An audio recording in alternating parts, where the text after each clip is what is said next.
Reasoning में जब भी आपको लुप्त संख्या के प्रश्न को सोल्व करना तो सबसे पहले आपको पता करना कि जो पैटर्न दिया उसमें प्रश्नवाचक चिन्ह कहाँ पर दिया। तो यहाँ पर हमारे पास 3 पैटर्न दिया और इन 3 पैटर्न में प्रश्नवाचक चिन्ह हमें यहाँ पर बीच में दिया है। तो जो प्रश्नवाचक चिन्ह दिया उसी की जगह बाकी के पैटर्न में संख्या कैसे लिखी है सबसे पहले तो आपको पता करना है। तो यहाँ पर हमारे पास इस पैटर्न में प्रश्नवाचक चिन्ह बीच में है, तो यहाँ पर इस पैटर्न में बीच में 348 कैसे लिखा है और यहाँ पर 131 कैसे लिखा है, ये सबसे पहले तो आपको पता करना है। यानी कि यहाँ पर आसपास 5 और 6 संख्या, तो इन संख्या को ऐसा क्या करके यहाँ पर हमें 131 मिले और सेम तरीके से यहाँ पर 7 और 5 को ऐसा क्या करके यहाँ पर हमें 348 मिले।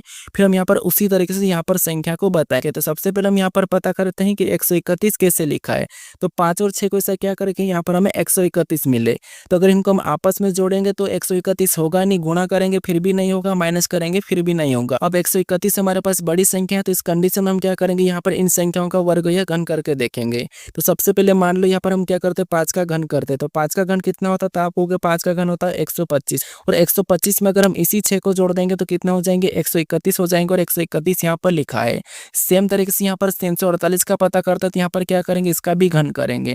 7 का घन कितना होता है, तो 7 का घन होता है 343 होता है। तो 343 किया है, यहाँ पर भी 5 को प्लस कर देंगे तो 343 5 कितना हो जाएंगे, 348 हो जाएंगे और 348 भी यहाँ पर लिखा है। तो सेम तरीके से यहाँ पर हम संख्या बताएंगे। तो सबसे पहले क्या करेंगे, 9 का घन करेंगे। तो 9 का घन कितना होता है, तो 9 का घन 729 होता है। अब इसी 729 में क्या करेंगे, यहाँ पर 8 को प्लस कर देंगे तो यहाँ पर कितना हो जाएंगे, 737 हो जाएंगे। तो जो प्रश्नवाचक चिन्ह यहाँ पर क्या होना चाहिए, 737 होना चाहिए। तो ऑप्शन नंबर ए हमारा यहाँ पर सही जवाब हो जाएगा। ऐसे ही इंपॉर्टेंट प्रश्न के लिए आप इस पेज को फॉलो कर लीजिए।